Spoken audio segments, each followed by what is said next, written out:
Hey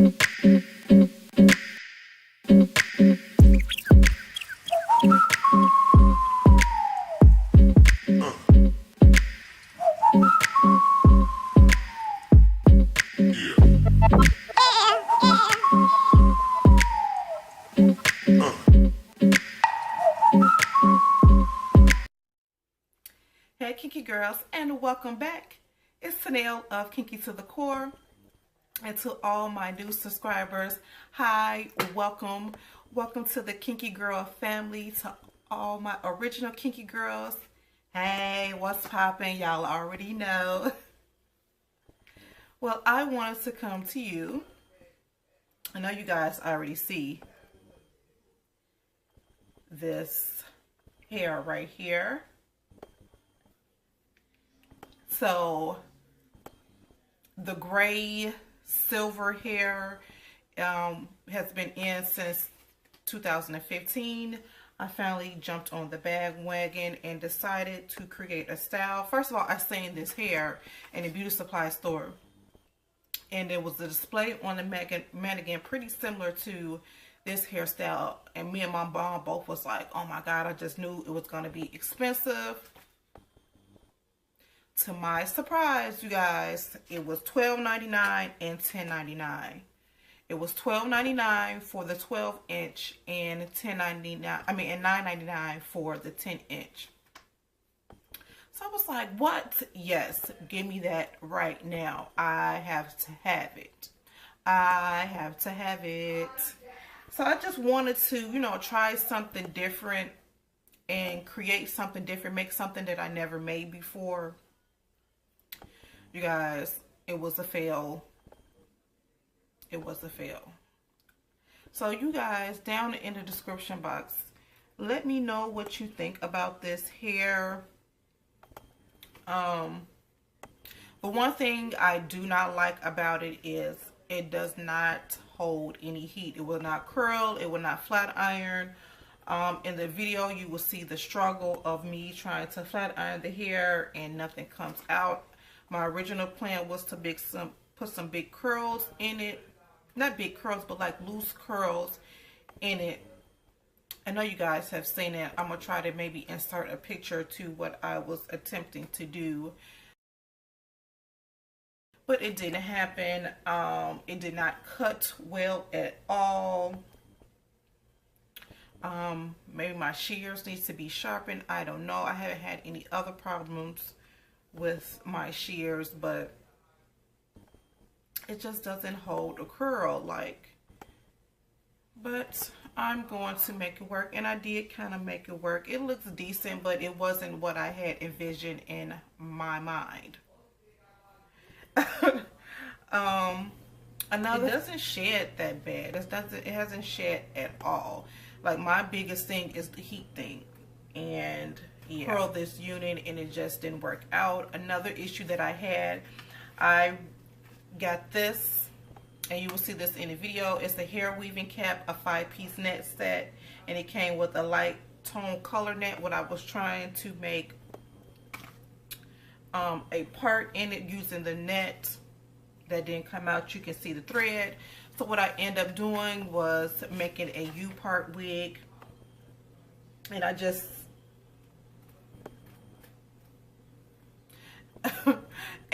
separated my hair out of it.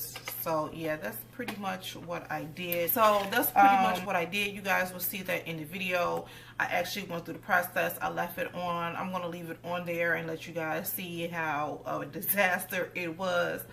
But the name of the hair is Aria Brazilian. It's 100% human hair quality. So it's not human hair, but it acts like human hair, other than the fact that it does not curl.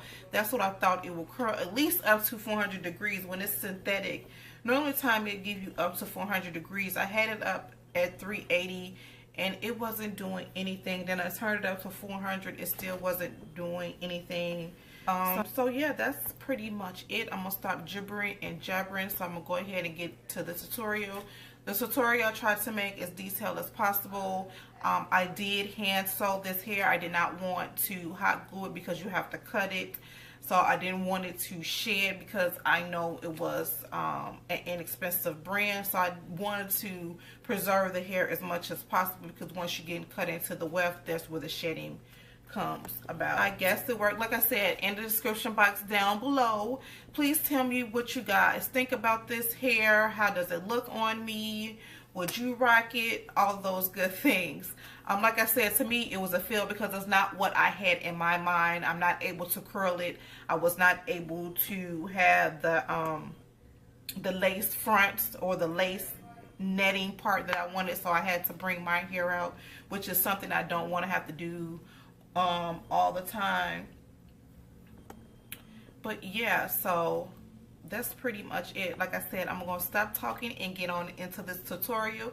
If you guys have any questions, and please answer my questions down below in the comment section. If you haven't subscribed, please hit the subscribe button, and don't forget to hit that little bell, the little notification button, so you will be notified whenever I upload a video. Thumbs up this video if you like this video, if you like this hair. And also share if you know someone who's interested in this hair, in a inexpensive brand. So yeah, so you guys already know. Thank you for watching. I love you guys for watching, and I will see you guys in the next one.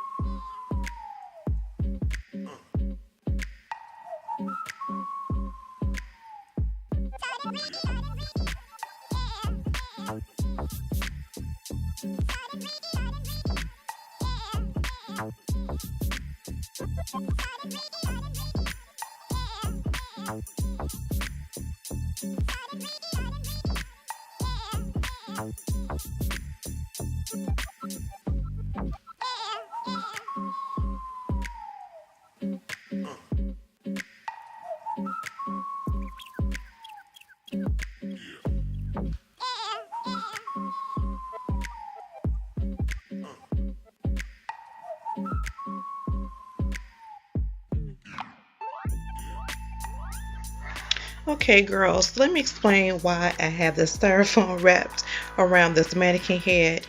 Now, mannequin heads are normally smaller than our heads, so what I did was measure my head and then took some styrofoam or cellophane wraps, whatever you want to call it, plastic wrap, and wrapped it around the mannequin head until it reached the size of my head. And this will prevent your wig from either being too big or being too small. And what I'm also doing now is making sure that I stretch stretch the wig cap as much as possible so the wig does not shrink while I'm sewing.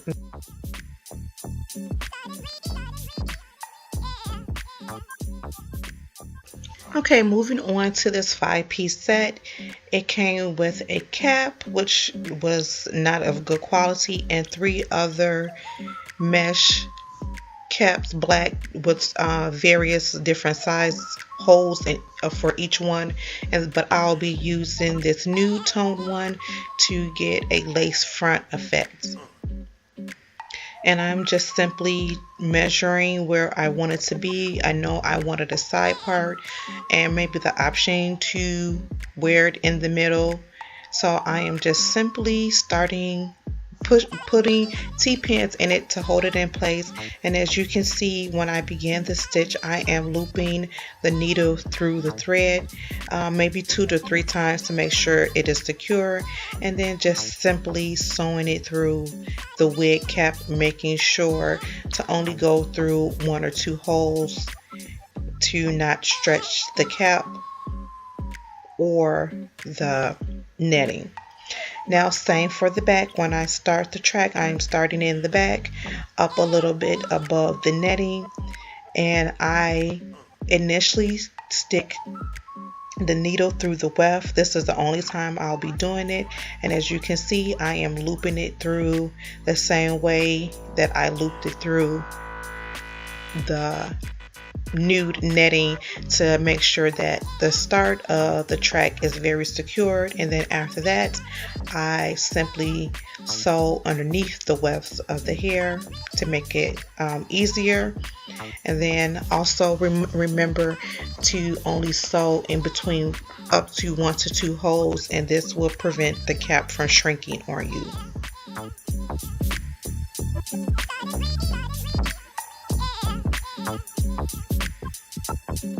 Now I am doing the fold over method.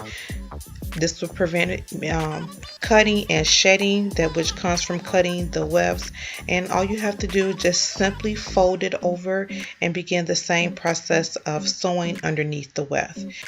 This is just a closer view of me showing you how I'm doing the fold over method, and then also of how many holes that I am going through on the netting.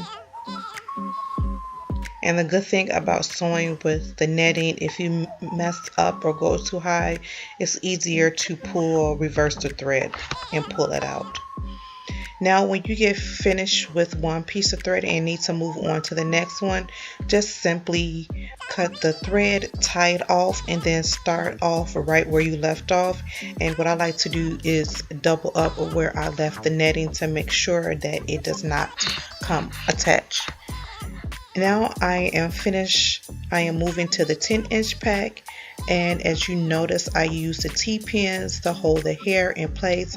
This is also a great tip and option, so you won't have to worry about the tracks being everywhere while you're sewing and trying to hold them and get it out your way. Just simply use the T-pins, put them in place, and it will help you work faster without the hair being in your way. Now this is the top of the hair, and I began to do the fold over method, and what you did was create a bump in it. That's where the clip is holding it, so it kind of made the parting for me. So what I'm doing now is simply measuring off pieces of hair to fill in that gap and sewing it on using the same method as the rest of the hair that I used.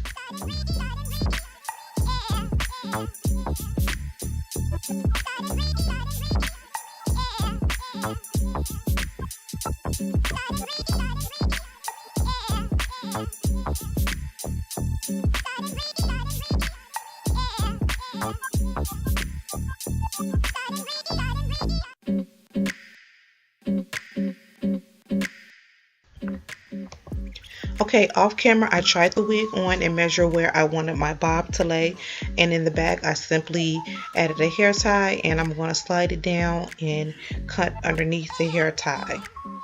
And as you can see, I am struggling with cutting through the hair, and it's not my scissors, you guys, because I did cut some other hair. I don't know if I was cutting too much at once, but it was not working out, and you can see the struggle as I continue to try to create this bob look.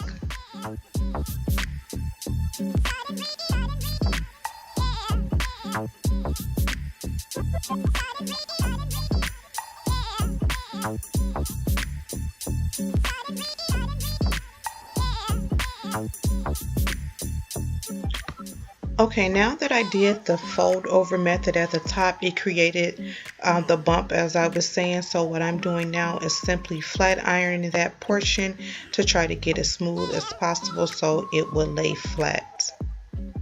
And I did go back in and add some more hair to the pieces that were sparse. So as you can see, this netting did not work. You can see the thread, it wasn't for me, so I just had to make it a U part and simply cut the netting portion out and pull my hair out and blend it in. Now to blend my hair in, I am using the Beautiful Texture Curly to Straight. If you guys have not used that or tried it out, 1 to 2 drops, it does not take much. I absolutely love this stuff.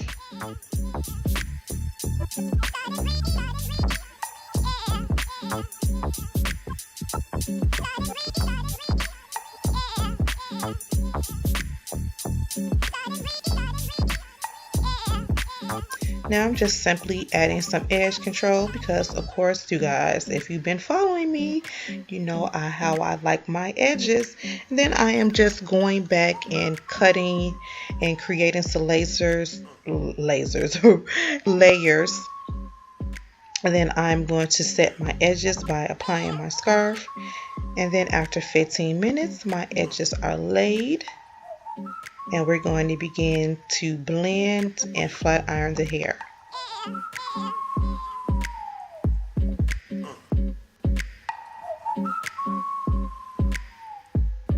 Now, as you guys can see, I am trying to create some type of bump to get a feather effect in the bang portion, and it is not working out for me. As you guys can see, it is creating some type of curl, but not really.